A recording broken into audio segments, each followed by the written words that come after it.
slumber party. No. Somebody down here?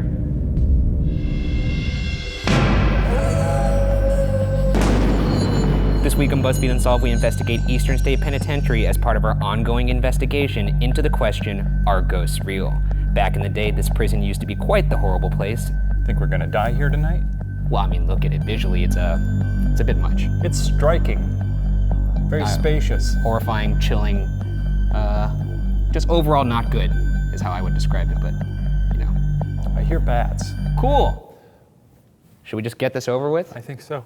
Oh, okay, we leave that way? We could go this way? We could go that way too. I'll just go in one of these little holes. No, I won't.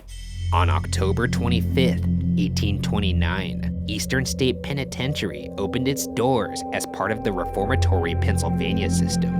A vision to create a humane prison where labor, complete solitude, and discipline together would make inmates penitent, hence the term penitentiary. I do like that this is the basis, or this is the origin story for the word penitentiary. Yeah, I didn't know that. Only the penitent man will pass.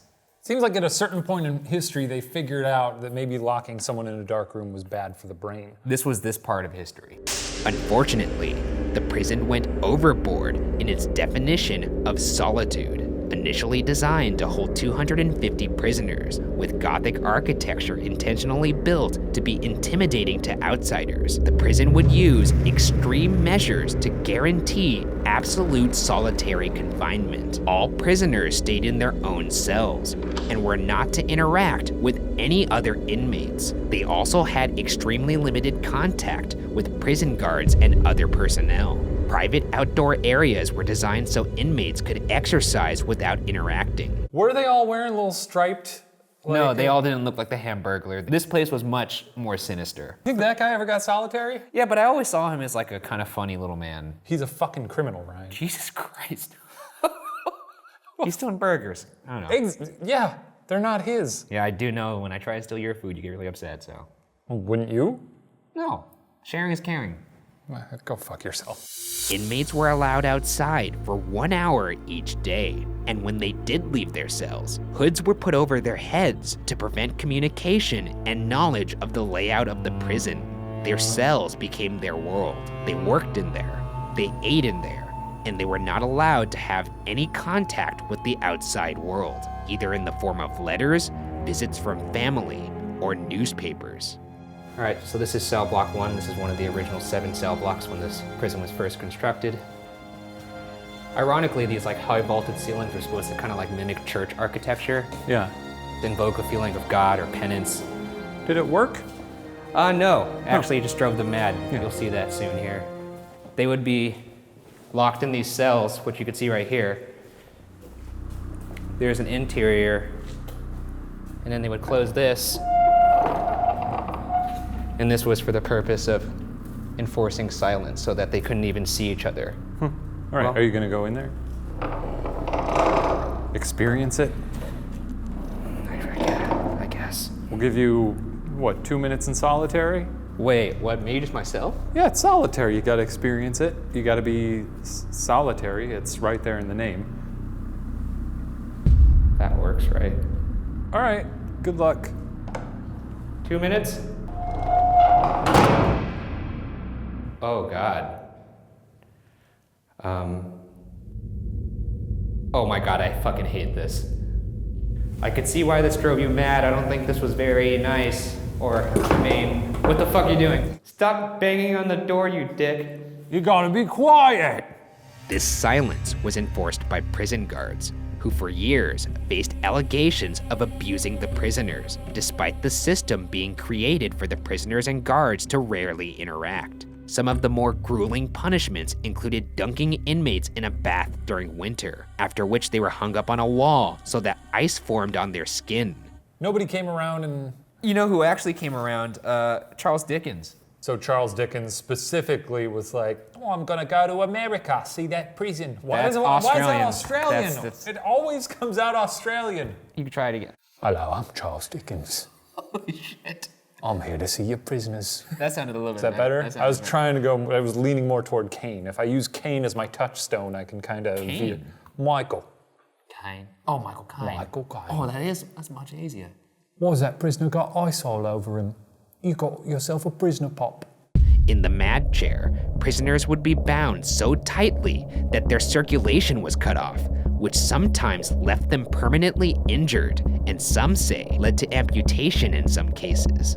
An iron gag was also used, which was secured to an inmate's mouth, ripping the tongue and mouth, while hands were tied behind the back, and there's even one recorded instance in which an inmate died as a result of this iron gag. If I was given a pad of paper and was like, what terrible things could I do to people? Yeah. I would not think of a device where my own leverage of my hands makes the fucking thing on my mouth tight, and that's fucked up. I'm just imagining an insane man, like someone just going to the head of the prison and registering a very normal complaint, saying like, well, this one prisoner's being very loud. Okay, let us put a metal device in his mouth. It will tear his tongue out. Or it was, in fact, Jigsaw. This is his origin story. All the prison guards are sitting in a room, they're brainstorming, like, what can we do to make these prisoners fucking obey us? And all of a sudden they hear... He's in a little chair, right? And then all of a sudden the door opens and a little tricycle runs in. Rides in. Oh, he's on a tricycle? He's a little tricycle rides in. Do we have a Jeep? Gentlemen. Oh, is that him? I want to play a game. I got plenty of ideas for your little prison. Here I am now, in prison. Well, adios. Bye. Oh, it's so silent.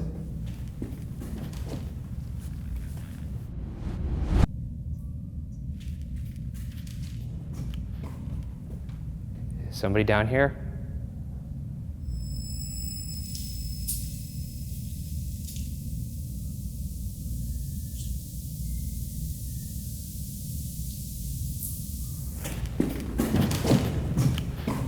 Oh my God.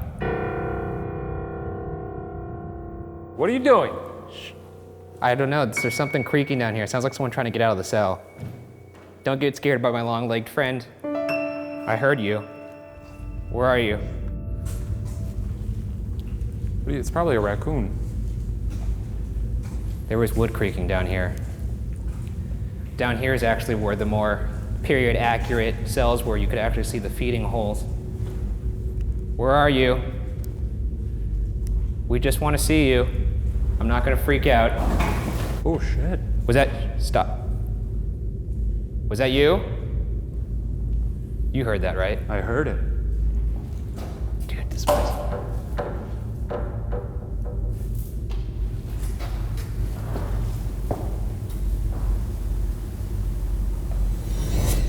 Oh, Jesus, chills.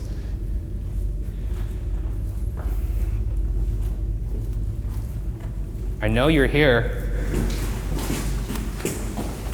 There it is again. This thing is fucking with us.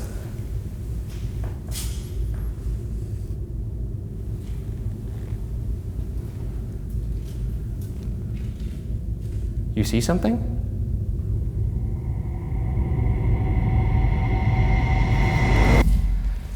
Jesus, okay, let's get the fuck out of here. By 1866, solitary confinement at the prison would start to be phased out, and the Pennsylvania system was officially abandoned in 1913. But ironically, a prison that was once too solitary would become too crowded, opening the door to a whole new set of horrors. By 1926, there were over 1,700 inmates at Eastern State. This resulted in 2 or even 3 inmates sharing cells, some of which were originally intended to only hold one person. In 1933, inmates rioted against overcrowding by setting fire to cells. It's possible this could offer an explanation for the activity in cell block 12. Voices and a cackling, high-pitched laugh have been heard. Tour guides have reported that the cell doors on the 3rd floor of cell block 12 seemingly open by themselves when nobody's looking. In an episode of Ghost Hunters, the crew believed they spotted a figure running on the catwalk in cell block 12. To test this, since this hallway goes down so far, you can see the wall down there. Yeah. Let's put 4 motion lights along here, and we'll call the ghost to run towards us. Because I imagine with the historical context, maybe people are running because there was a lot of prison riots and attempted escapes. Maybe that's what we're seeing. All right, 1 light going down. So Ryan is now going to bravely demonstrate. Oh, fuck. That's literally the thing you just put down and walked over there to Shut take. up. Okay. I'm gonna wait till these turn off. Then I'll just be over here in darkness. Okay. So, starter pistol. Ka-chow! Yes, that certainly would be something if we saw them all turn on like that. So, I think you could see us over here. I have a light. I have a little recorder too. If you could see us over there at the end of the hall, please run or walk towards us.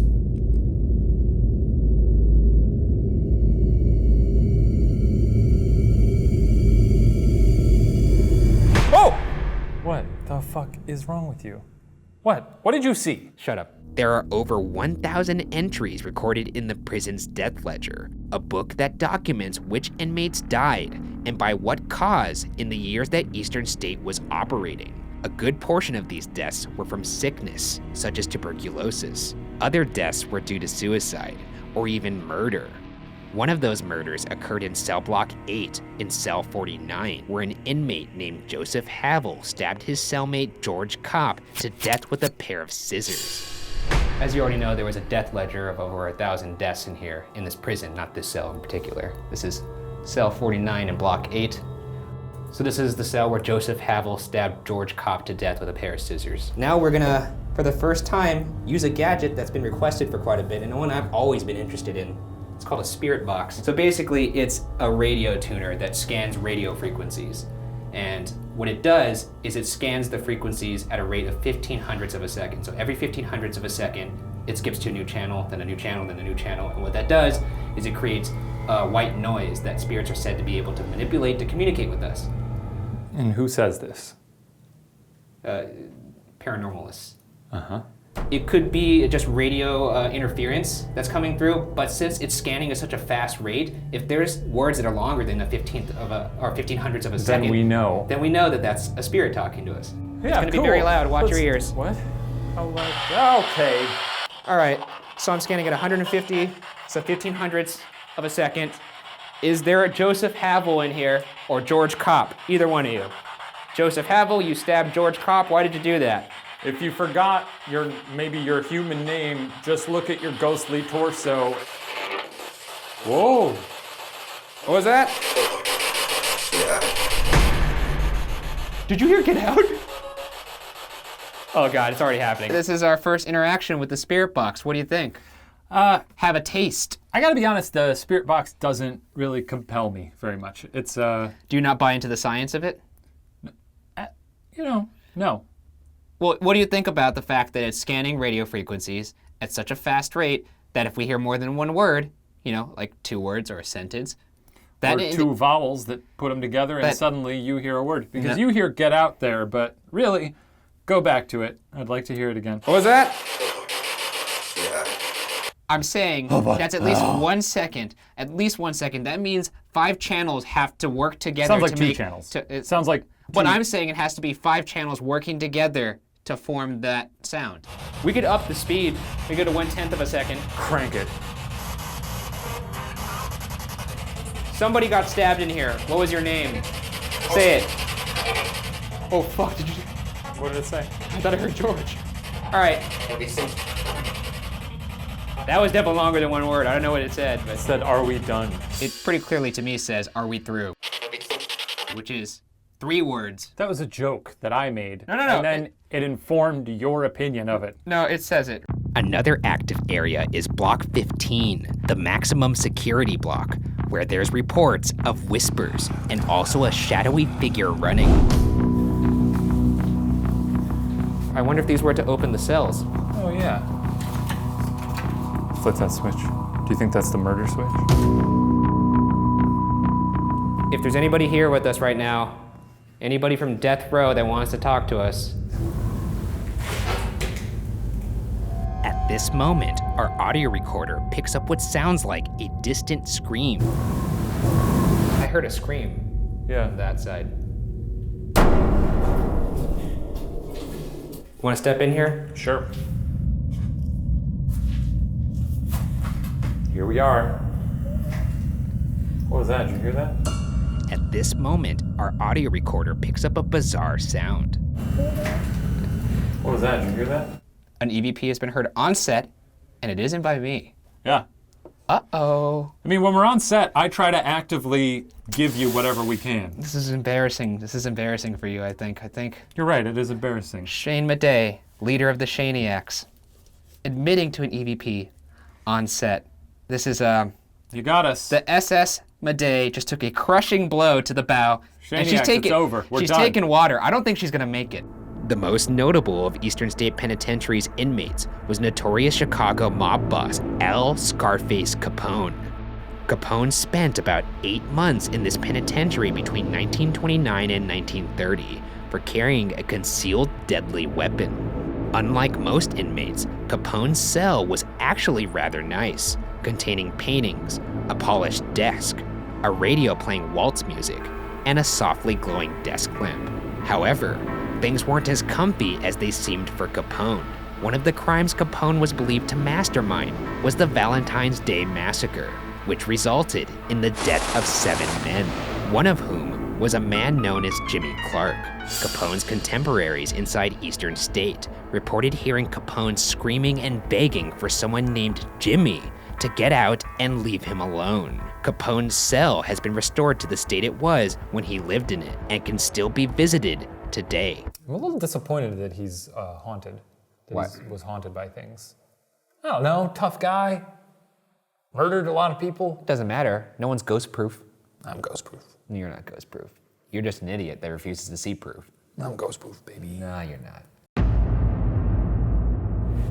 So apparently when Al Capone was staying here, cellmates had heard him crying out for a man named Jimmy Clark, one of the 7 men that were killed in the Valentine's Day Massacre, which he is known to mastermind. Al, it's me. I'm also from the Prairie State, land of Lincoln.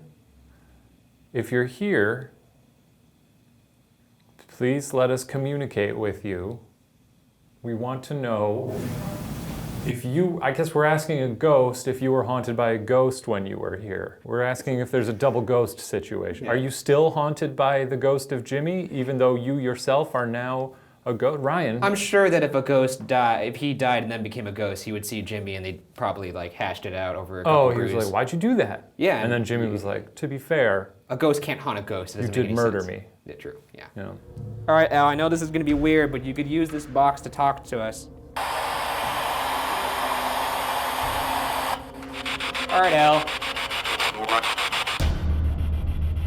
This is gonna make my mind melt. Hello, Al. My name is Ryan. Could you say Ryan? Could you say my name, Al? Did you say shut up? I think it said Shane. It sounded like you said shut up. What is going through your mind right now, Shane? Not a lot. Do you not like me saying Scarface?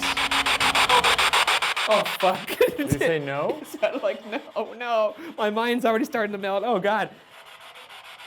Okay, that was just radio. That was just the radio that sounded like, maybe. That sounded like no Ryan. Fuck, God damn it. Okay, my mind's starting to melt. What color are the jackets we're wearing?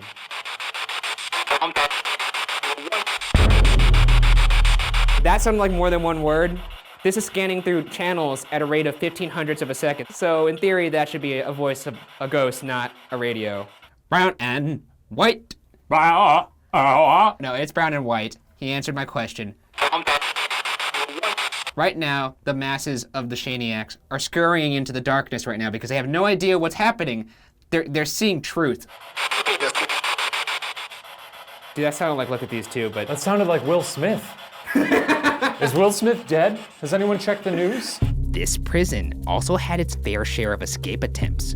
One unsuccessful attempt involved 12 men who took turns using spoons and flattened cans to dig a 31-inch hole in a wall of cell 68, eventually burrowing 12 feet underground.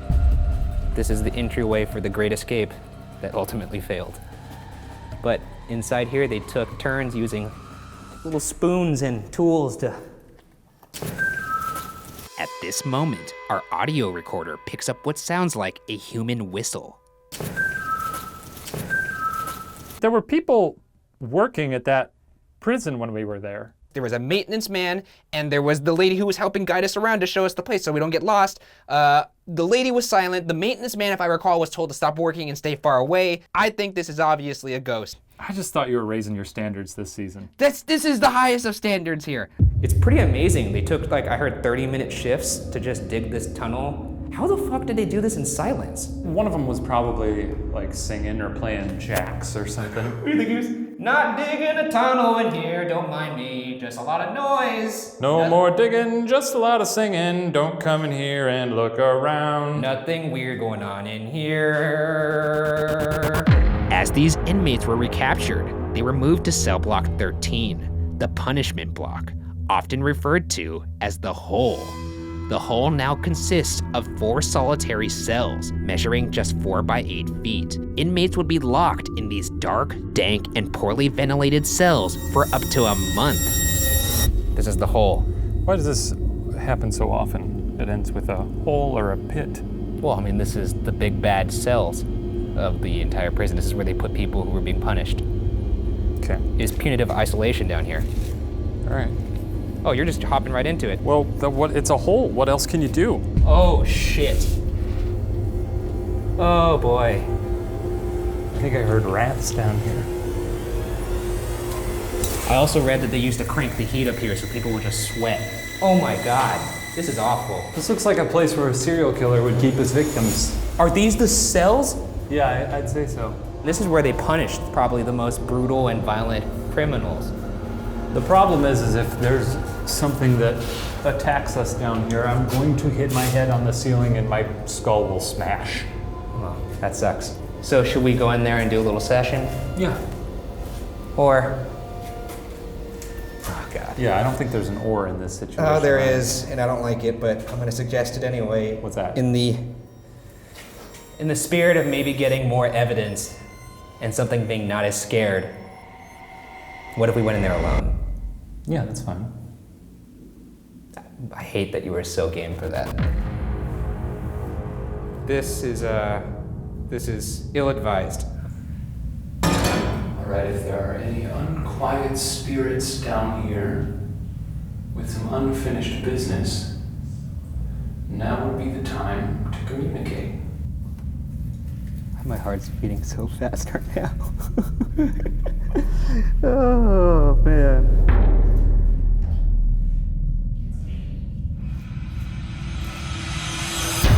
All right, buddy.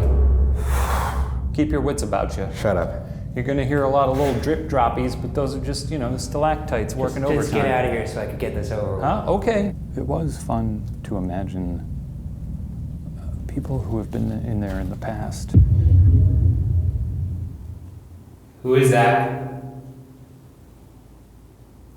Oh my God, my eyes are starting to play tricks on me. There's no one there. There's no one there. It's just your eyes, it's the dark. Oh my God, I think I see something in front of me. No, it's just my eyes, it's just my eyes, it's just tricks. Let's get the fuck out of here. Boop, boop, boop, boop, boop, boop, boop. Well, Eastern State Penitentiary, it's been fun. With Eastern State Penitentiary's history of death, punishment, and misery, many believe the restless spirits of inmates still remain trapped within its walls.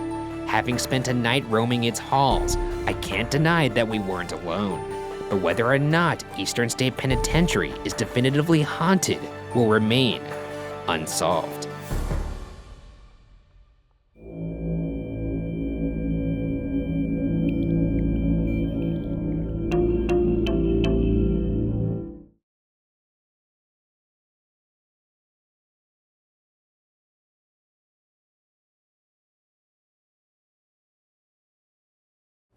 Hey, Ryan, I like your shirt. Thanks, I like yours too. Thanks, buy it here.